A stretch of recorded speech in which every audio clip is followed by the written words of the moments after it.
So a lot of people are skeptical if there's any real value in Web3, or is it all just a zero-sum Ponzi game where nobody wins? Well, it's actually a very good question, because there are a lot of pump and dumps in this wild west of Web3. Be connected! But that's why I'm a huge fan of crypto launchpads.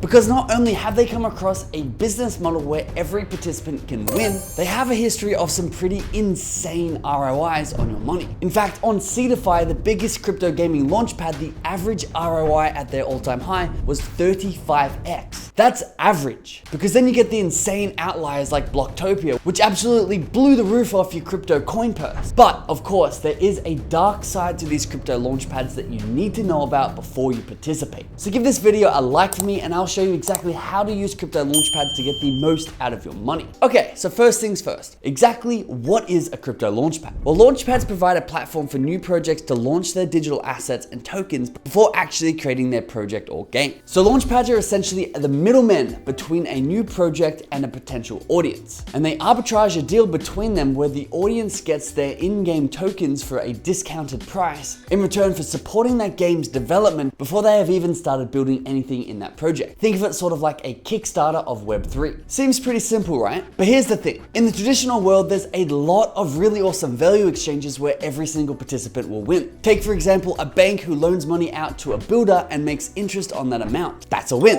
The builder who takes the loan goes and builds a house with it and sells that house for more money than he took the loan and the interest for. That's a win. And then some family comes along who want to buy their own home and they buy it from him for what is going to be the market rate. That's a win. That's an incredible synergy of wins of all three participants in this transaction getting value. But we all know Web3 is super nascent, and most of its value cycles look a little bit like this. Shady founder starts a shady project and shills his tokens using crypto influence. Shady crypto influencers get paid to shill it to their fans, and their fans and the general audience go and buy into this token and just become the exit liquidity for the founders and influencers who actually started it. Now that's a clear loss for the mainstream people. That's a clear loss of a lot of money from the general public. That's a big loss of trust for these influencers to their audiences, even though they may run away with a few $1,000s. And most of all, that is a big loss to the hearts and souls of these founders who have run away with the millions of dollars of these people's money. But launchpads are sort of a sign that we're maturing through that phase, because in all the craziness, there are these bits of gold that you can uncover where everybody's going to win. Let me show you exactly how it works so you can benefit from it. So you have the project that applies to be part of this launchpad. The community of this launchpad, which are people like you and me, will vote on the games and the projects that we like and immediately remove the bad proposals from the pile and increase the success and the likelihood that the project is going to do well. These projects or games can continually submit proposals, meaning that they're refining their pitch before they even create anything. And of course, once they are accepted, they go on to get funding, technical support, networking, and most importantly, a community with a vested interest to see their project do really well because they hold the token. That's a huge win for a new project. Then you have the investors in the Launchpad token, which is most likely what you would be doing. So firstly, you can go and buy these tokens and stake them for an APY. And if you lock them up for a decent amount of time, say a year on the Seedify platform, you get up to 100%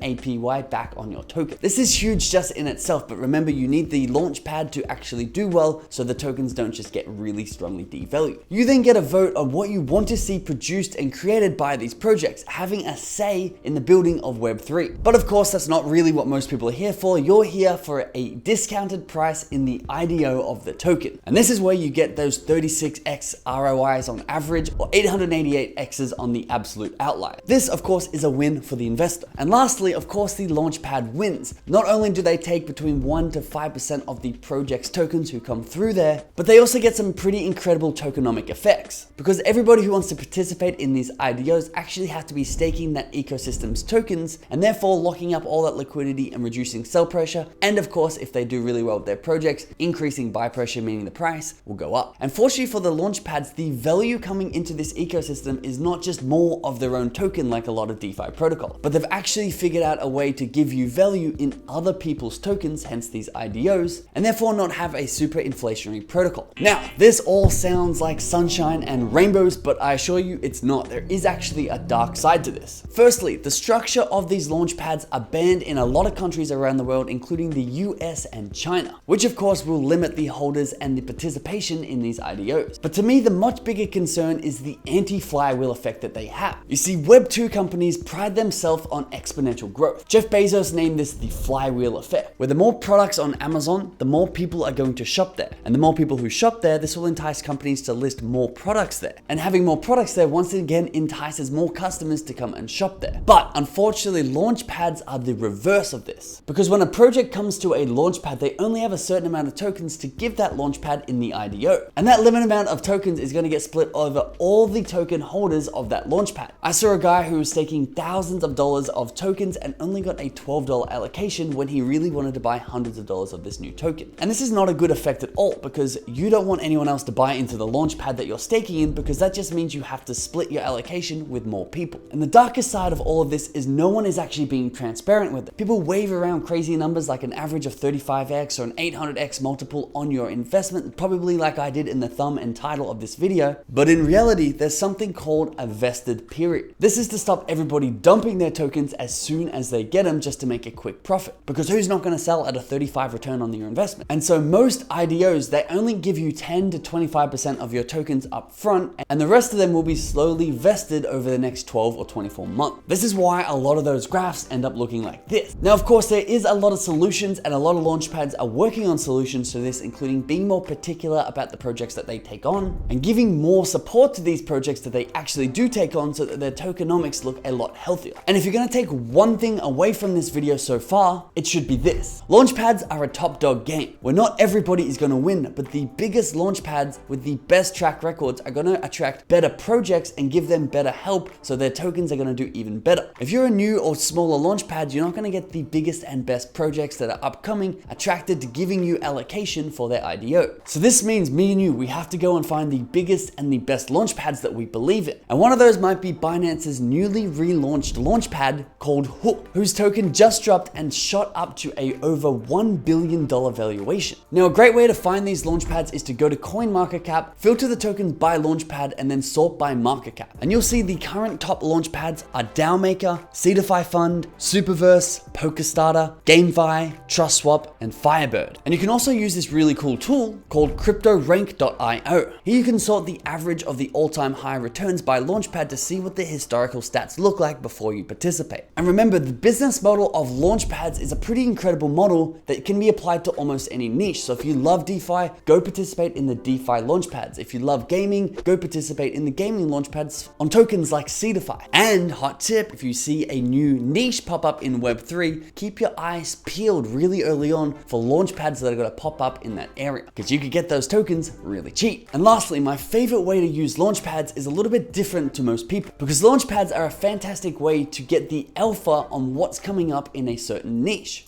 For example, if you go through every single one of Alex Becker's crypto recommendations, you'd be shocked at how many token recommendations he got just by looking what's upcoming on Seedify. So the Launchpad will get you ahead of the mainstream on what's coming. But if you want to get on the same level as an influencer like Alex Becker or Gary Vee, you should take a look at our Patreon, where we have a wallet tracking software installed that tracks these crypto influencer wallets, so you see exactly what they buy and when they buy, and you can do the research to see if that's something you want to get into as well. We're also doing a really fun project in there right now where we're breaking down the top 1,000 cryptocurrencies by market cap, because a lot of the big problems that people have, they don't know how to discover these upcoming tokens. So instead of waiting for these influencers to go and find them, we're looking for them ourselves and going through every single one. We call it Crypto Madness, and we give each token a rating so you can go and do your own research and see if you want to get into it as well. So if you want to get ahead of the mainstream and potentially even the biggest crypto influencers, check out the link in the description below. If you want to stay in the mainstream, keep enjoying the free content.